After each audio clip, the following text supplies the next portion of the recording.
ভাইরা, রাসূল আকরাম সাল্লাল্লাহু আলাইহি ওয়াসাল্লাম বলেন, এই সাধনা অর্জন করতে হলে জিহাদের সাধনা অর্জন করতে হলে, জিহাদ করতে হলে একটা জিনিস অন্তর থেকে বের করে দিতে হবে, মন থেকে বের করে দিতে হবে। সেটা হলো, নবী বলেন, ক্বালা রাসূলুল্লাহ সাল্লাল্লাহু আলাইহি ওয়াসাল্লাম, হুব্বুদ দুনিয়া রাসু কুল্লি খাতিআ। দুনিয়াটা হলো, গোটা দুনিয়াটা হলো ক্ষতিগ্রস্তের জায়গা। এই দুনিয়ার মহাব্বত, বলেন তো, দুনিয়ার মহাব্বত সমস্ত ক্ষতিগ্রস্তের মূল। দুনিয়ার মহাব্বত কি? সমস্ত ক্ষতিগ্রস্তের মূল। দুনিয়ার মহাব্বত যাকে পেয়ে যাবে, সে আল্লাহ এবং রাসূলকে ভুলে যাবে।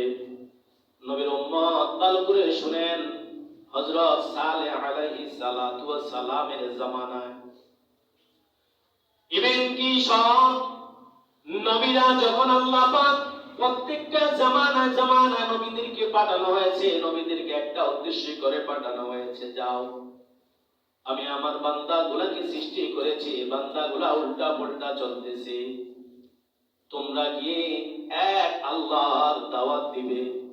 তোমাদের কাজ হলো তাদেরকে তাদের খারাপ কাজ থেকে ফিরিয়ে আনা।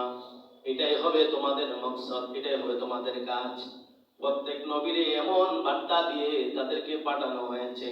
নবীরা প্রত্যেকটা জামানায় এসে আর ওই বান্দা, ওই উম্মত গুলাকে ডাক দিত যে তোমরা যে কাজ করছো এগুলা সব জাহান্নামে যাওয়ার কাজ, এগুলা ভালো না। তোমরা এক আল্লাহর ইবাদত করো, যে আল্লাহ তোমাকে সৃষ্টি করেছে, আমাকেও সৃষ্টি করেছে, আমাকে বার্তা বাহক হিসাবে তোমাদের কাছে নবী করে পাঠাইছে।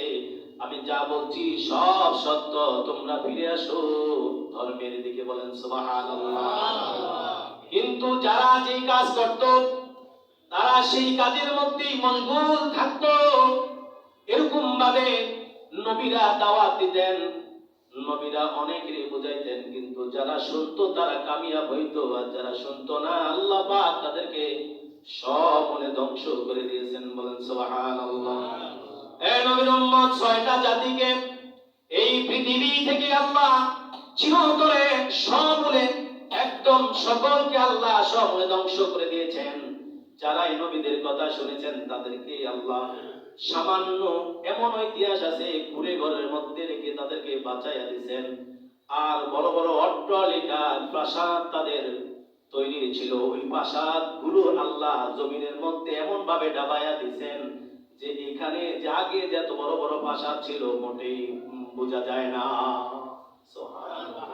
সে আল্লাহ আসেনি না? নাই? গেছে কে কুয়েত? আছে, আল্লাহ আছেন। এইভাবে হযরত সালেহ আলাইহিস সালামের একটি ঘটনা জানায় দেই। সালেহ আলাইহিস সালামের কথা যারা শুনেছে তারা জিহাদ করেছে নফসের সাথে। কিসের সাথে? আমাদেরও কার সাথে জিহাদ চলবে? নফসের সাথে। বলেন কিসের সাথে? যে নফসকে আল্লাহ জাহান্নামে দিবে, যেই নফসের কারণে জাহান্নামে যেতে হবে, আল্লাহর শাস্তি ভোগ করতে হবে। নবীর উম্মত, এই নফস হলো তিনটা। একটা হলো নফসে আম্মারা, একটা হচ্ছে নফসে লাওয়ামা, ৩ নাম্বারটা হচ্ছে নফসে মুতমাইন্না।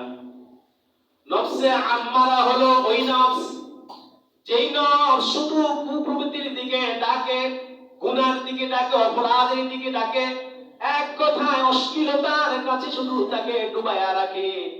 কখনো ওই নফসে আম্মারার কাজ হয় না, তাকে ভালো দিকে ডাকে। আর এই নফসে আম্মারা যাদের হয়েছে তারাই মূলত সমূলে ধ্বংস হয়ে গেছে। এভাবে হযরত সালেহ আলাইহিস সালাতু ওয়াস সালাম তার জামানায় মানুষগুলা মূর্তি পূজা করত, কেউ আগুনের পূজা করত, কেউ চন্দ্র পূজা করত, যার যার মতো সে চলত। কিন্তু তারা যে আল্লাহ একজন সৃষ্টিকর্তা, যে পরকাল আরেকটা জীবন আছে, এই কথা তারা বলে গিয়েছে। নবী আলাইহিস সালাম হযরত নবী সালেহ আলাইহিস সালামকে সেখানে পাঠালেন, যাও তাদেরকে দাওয়াত দাও, ইসলামের দিকে, ধর্মের দিকে ডাকো, আল্লাহর দিকে ডাকো। তাদের কাছে যখন গিয়ে দাওয়াত পৌঁছালেন, দাওয়াত পৌঁছানোর পর তারা দাওয়াত গ্রহণ করবে তো দূরের কথা, তাদের মধ্যে অনেকে উত্তেজিত হয়ে গেছে। কিন্তু কিছু লোক সালেহ আলাইহিস সালামের কথাগুলা শুনেছেন, আর অধিকাংশ লোকেরা সালেহ আলাইহিস সালামের কথাগুলা মানতে পারে নাই। কারণ যে যেটা করে সে সেটার মধ্যেই থাকে। আমাদের সমাজে যদি বলি আসেন নামাজের দিকে লঙ্গিটা খারাপ, আসেন নামাজের দিকে ফ্যানটা খারাপ, আবার আসেন না ভাই আসেন না, তুই এত কথা বলার দরকার কি আছে না নাই? সমাজের মধ্যে দেখবেন এমন লোক নামাজের কথা বললে, ইবাদতের কথা বললে তোর এত কথা দরকার কি, সুদের কথা বললে হুজুর বানা না বাদ দিতে হইব কথা বলে, ঘুষের কথা বললেই মন খারাপ, আরে চোরের কথা বললো মন খারাপ। আমাদের সমাজে আছে না নাই? এ নবীর উম্মত সালেহ আলাইহিস সালাম দাওয়াত দিলেন, দাওয়াত কিছু মানুষ গ্রহণ করে, অধিকাংশ মানুষ গ্রহণ করেন নাই। যখন তারা দাওয়াত পাইলেন, দাওয়াতের পরে সালেহ আলাইহিস সালামকে দাওয়াতের আগে ভালোবাসতেন, কিন্তু দাওয়াত পাওয়ার পর আর ভালোবাসতে পারেন নাই। আমার আপনার নবীর ব্যাপারও এমন ছিল, নবীর ব্যাপারও তারা নবীকে খুব ভালোবাসতেন। আরে নবীরে সারা কিছু বুঝতেন না, কোন সমাধানের প্রয়োজন হইলে নবীকে ডাকতেন। নবীকে বহুভাবে তারা পরীক্ষা করেছেন, নবীর আমানত কেমন, নবীর আমানত কেমন রাখেন সেগুলা দেখো তারা নবীকে পরীক্ষা করেছেন। শেষ পর্যন্ত নবীর উপাধি দিয়েছেন তারা আল আমিন। মায়া করে মহব্বত করে আল আমিন ডাকতো। অথচ আল্লাহ পাক রব্বুল আলামিন নবীকে নাম দিয়েছেন মুহাম্মাদুর রাসূলুল্লাহ সাল্লাল্লাহু আলাইহি ওয়াসাল্লাম। মুহাম্মদ আল্লাহর পক্ষ থেকে। আর ওই কাফেররা নবীকে ডাকতো আল আমিন বলে, বলেন সুবহানাল্লাহ। কারণ তারা জানতো নবীর মতো এত বিশ্বাসী আল্লাহর জমিনের উপর আর কেউ নাই। এতটা ভালোবাসা, এতটা বিশ্বাস, এতটা মনোভাব নিয়ে নবীকে আল আমিন ডাকতো। আর নবী যেই দিন বলেছিল, ও আমার কওমের লোকেরা শোনো, ও আবু জেহেল শোনো, উতবা সাহেবা শোনো, ও আবু লাহাব শোনো, ও আমার চাচারা শোনেন, আপনারা কি আমাকে বিশ্বাস করেন? বলে হ্যাঁ আপনাকে তো আমরা বিশ্বাস করি, আমরা তো আপনাকে বড় ভালোবাসি, বিশ্বাস না করলে কি আর আল আমিন ডাকতাম? আপনাকে তো আল আমিন নাম ডাক দিচ্ছি, আমরা তো আপনাকে আল আমিন বলে ডাকতাম। কি হয়েছে বলো, বলো চাচা, জন্মের পরে আব্বাকে দেখি নাই, জন্মের 6 বছর পরে আমার আম্মা মারা গিয়েছে, যে দাদার কাছে রাখতাম সে দাদাও মারা গিয়েছে, চাচা শেষ পর্যন্ত পেয়েছি সে চাচাও মারা গিয়েছে, এখন আমার কেউ নাই আপনারা ছাড়া। আজকে একটা কথা বলবো, যদি মানেন তাহলে সফলতা চলে আসবে। কি বলো, এত দুঃখ কিসের? আমরা তো তোমার সাথে আছি। বলে চাচা শুনেন, এই যে একটি পাহাড় দেখছেন, বলে হ্যাঁ, পাহাড়ের পিছনে শত্রু আছে। এই কথা যদি আমি বলি আপনারা বিশ্বাস করবেন নি? বলে কে বলে বিশ্বাস করব না? অবশ্যই তোমাকে বিশ্বাস করব, কারণ তুমি তো জীবনে মিথ্যা কথা কোনোদিন বলো নাই। আরো জোরে, জীবনে মিথ্যা কথা বলে নাই। এমন কথা যাদের জবান দিয়ে বের হয়েছে, নবী মনে করেছেন আলহামদুলিল্লাহ, আমার চাচারা মনে হয় আমাকে বিশ্বাস করে ফেলেছে, এবারেই আমার কথাটা বলার দরকার। তখন তারা বলল, ও চাচা, ও আমার কওমের লোকেরা শোনো, এক আল্লাহ আছে, যে আল্লাহ তোমাদেরকে সৃষ্টি করেছে, হে আল্লাহ আবার আমাকে নবী করে তোমাদের কাছে পাঠাইছেন। ও আমার চাচারা, এক আল্লাহর ইবাদত করতে হবে, ইবাদত ছাড়া বিকল্প কোনো পথ নেই। এই কথা বলতে দেরি, নবীর উপরে শাস্তি, নবীর উপরে তারা আক্রমণ করতে দেরি করে নাই। আবু লাহাব তো এমন পর্যায়ে এমন কথা বলেছেন যে মুহাম্মদ ধ্বংস হোক, বলেন নাউজুবিল্লাহ। আমার নবীরে বলছে ধ্বংস হও। আমার নবী আমার আল্লাহ বলেন তাব্বাত ইয়াদা আবি লাহাবিন ওয়া তাব। এবার আল্লাহ বলেন তুমি আমার নবীর উপরে অভিশাপ দাও, ধ্বংস দাও না, তোর ডান হাত, তোর ডান হাত, তোর বাম হাত, তোর দুই হাত ধ্বংস হোক। সুবহানাল্লাহ। নবীর সাথে কে আছে? কথা বলতেছিলাম, এভাবে যখন দাওয়াত দেওয়া হয় তখন এক পক্ষ শত্রু হয়ে যায়, কঠোর কঠিনতম শত্রু। যখন দেখে তাদের বাপ দাদার ধর্মের মধ্যে আঘাত লাগছে, তখন তারা মনে করে সালেহ আলাইহিস সালাম নেতা হতে চায়, তাকে নেতা হতে দিব না, আমগো নেতা মিসাইলা তাকে নেতা মানবো, এটা মানতে পারবো না। কিছু লোক সিদ্ধান্ত নিল ঠিক আছে সালেহ আলাইহিস সালামকে মানবো, তবে আমাদের একটা শর্ত সে পূরণ যদি করে তাহলে আমরা তাকে মানবো। এবার সিদ্ধান্ত অনুযায়ী সালেহ আলাইহিস সালামকে ডাকলেন, ও সালেহ, আমাদের একটা শর্ত আছে, তোমাকে নবী মনে করব, তোমাকে আমরা নবী মানব এবং তুমি যা বলবা তোমার সব কথা আমরা শুনবো। এবার বলতেছেন কি শর্ত? বলতেছেন এই যে পাহাড়টা দেখছেন, এই পাহাড়ের ভিতরে থেকে একটি অস্থি বের করতে হবে জীবন্ত। যে জীবন্ত ওট আসবে, অস্থিটা আসবে, সেটা বাছুর প্রসব করতে হবে, বাচ্চা দিতে হবে, সাথে সাথে দুধও দিতে হবে।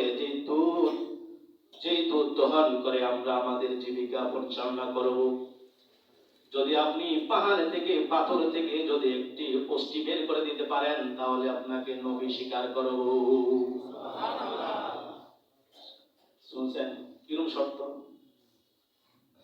এবার আল্লাহ পাক রব্বুল আলামিন জিবরাইলকে পাঠিয়ে দিলেন, যাও জিবরাইল, আমার বন্ধুর কাছে যাও, সালেহ আলাইহিস সালামের কাছে যাও, গিয়া বলো তাদের থেকে ওয়াদা নিতেন। ওয়াদা কি? ওয়াদা, যদি আমি অস্থি বের করে দিতে পারি তাহলে আমার সাথে ওয়াদা দাও যে তোমরা সকলে মিলে একসাথে ধর্মের মধ্যে ঢুকবে, এক আল্লাহকে মানবে। এই খবর তুমি তাকে পৌঁছায়া দাও। জিবরাইল আসলেন, সালেহ আলাইহিস সালামকে বললেন। সালেহ আলাইহিস সালাম শর্ত মোতাবেক তাদের কাছে কথা বললেন, কথা অনুযায়ী তারা কথা দিলেন যে ঠিক আছে, যদি তুমি এরকম অস্থি বের করতে পারো তাহলে আমরা সবাই মিলে একসাথে তোমার ধর্ম গ্রহণ করব। ওরা মনে করছে কি জীবনও বার করতে থাকতো না, আর আমগো মুসলমানও হওয়ার লাগতো না, এতে নবী মানাও লাগতো না। এত হিসাব হলে এরকম যে একটা পাথর এরকম না, ওট বার করে কেমনি কথা কয়, অস্থি বার করা কি সম্ভব? তাদের ধারণা কি এটা সম্ভব না, আর আমাদের কাছে এরকম কথা কইতে হইতো না। বাস তাকে একটা মানে ভাটা সিপার পাশের তলে ফেলায় তাকে শাস্তিটা দিতে হইতো, মানে এরকম একটা পায় তারা করছিল তারা। এখন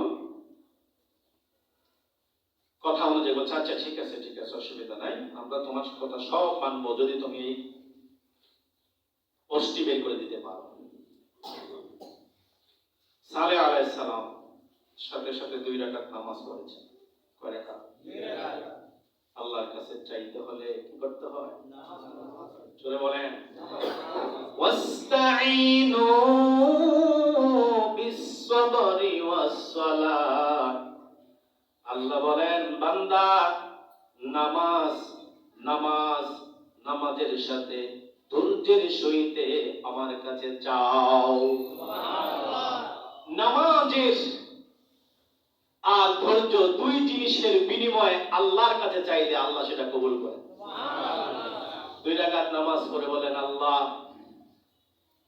আমার কওমের লোকেরা আমার কাছে যে শর্ত দিয়েছেন, তোমার কাছে তো এটার ব্যাপারে তুমি কোন পায়া কোন কইতে দেরি হইতে দেরি না। নবীদের চোখের পানি, নবীদের হাত আল্লাহ আরশ পর্যন্ত পৌঁছে সেট করে আল্লাহ পর্যন্ত গিয়ে পৌঁছে যায়। বলুন সুবহানাল্লাহ। সালেহ আলাইহিস সালাম পাহাড়কে লক্ষ্য করলে, পাহাড় একটু অস্থি বের হয়ে আয়। কথাটা কইতে দেরি অষ্টিটা বের হয়ে গেছে। সাথে সাথে একটা বাচ্চা প্রসব করেছেন, দুধের থলি এত বড়, বলেন সুবহানাল্লাহ। সাথে সাথে ওই যত লোক ছিল এর মধ্যে অনেকে আল্লাহু আকবার শব্দের আওয়াজে অনেকেই মুসলমান হয়ে গেছে। সুবহানাল্লাহ।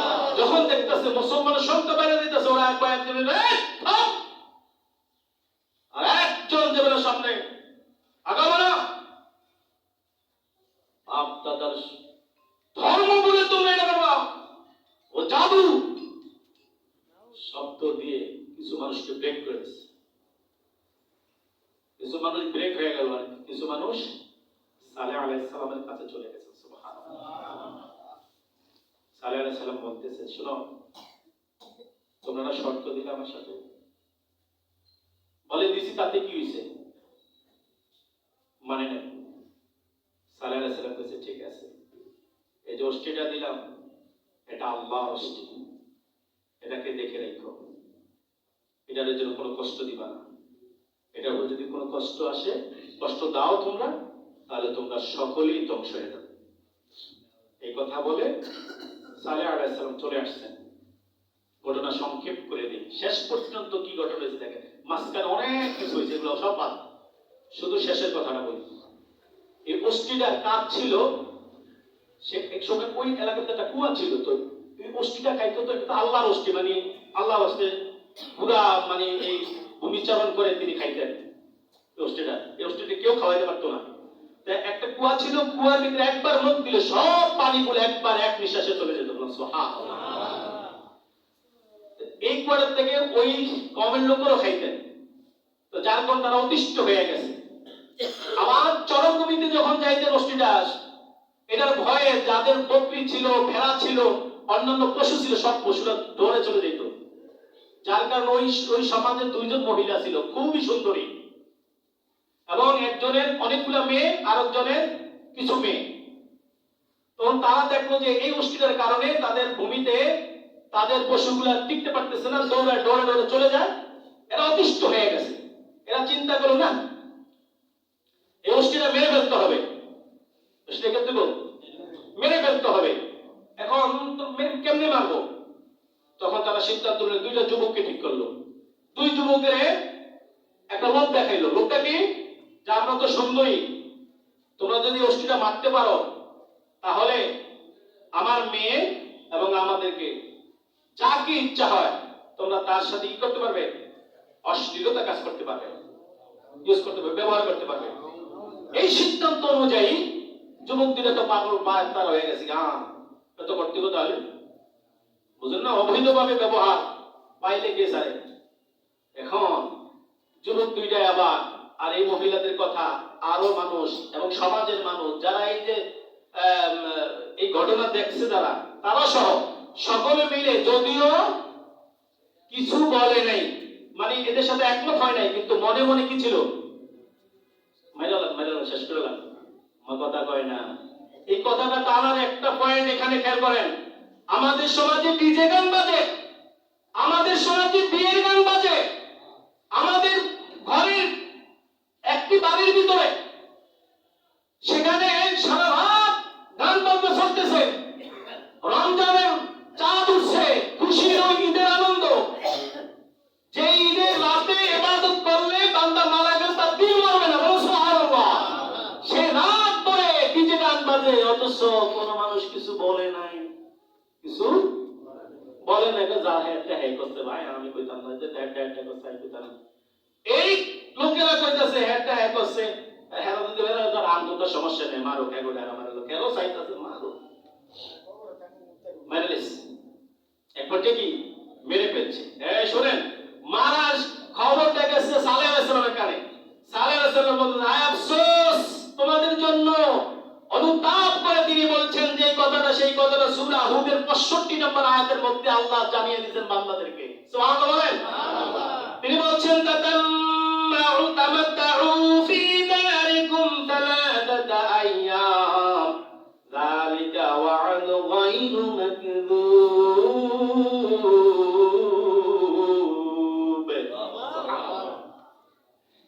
সালেহ আলাইহিস সালাম অনুতাপ তোমাদের জন্য, আহা, ভুলি করে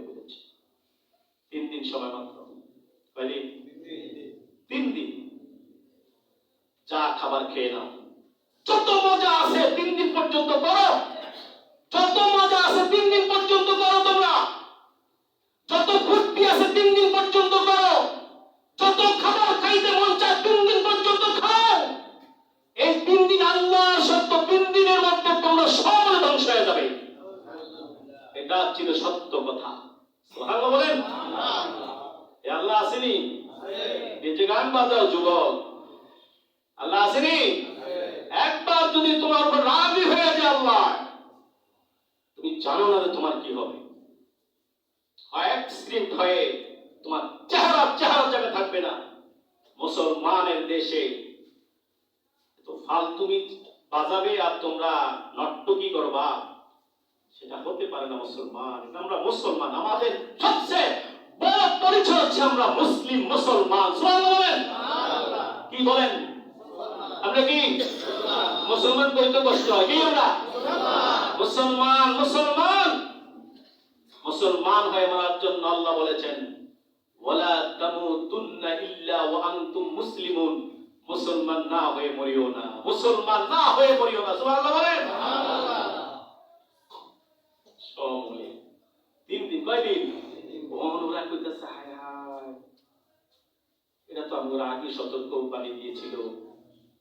এখন একদিন যায় আর এগো আস্তে আস্তে মুখ কি হয়? মলিন হয়। ভয় ঢুকতেছে আস্তে আস্তে। চিন্তা করেন, এই ভয় যে ঢুকছে, ভয় ঢুকার পর এরপরে কই যায় না, আমরা নবী মেনে নিলাম, কইতে পারে নাই। কাল কোন জায়গা শেষ, কোন জায়গা কাদামাল্লাহু আলা কুলুবিহিম, কাদামাল্লাহু আলা কুলুবিহিম, কথা শেষ। এখন চাইলেও আর পারবে না, কারণ আল্লাহ জানে যে এই ধর্ম আনবে না, ইসলাম গ্রহণ করবে না, অতএব এই সব ধ্বংস।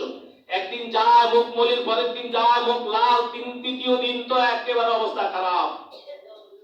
তৃতীয় দিনের কালে এমন আওয়াজ, কোথাও বলে সহিহা, কেউ বলে সিহা, তার মানে শব্দ করেছে, ওই শব্দের আওয়াজে তারা সমূলে সব ধ্বংস হয়ে আছে। পরের দিন থেকে এক একটা জায়গার মধ্যে পড়ে আছে এমন ভাবে যেন খেজুরের আড়ি চিনিনি, আড়ি এই আড়িগুলা শুকাইলে কিরম দেখে, একেবারে মানে এটাদের খেজুরের বোঝা বড় দেয়।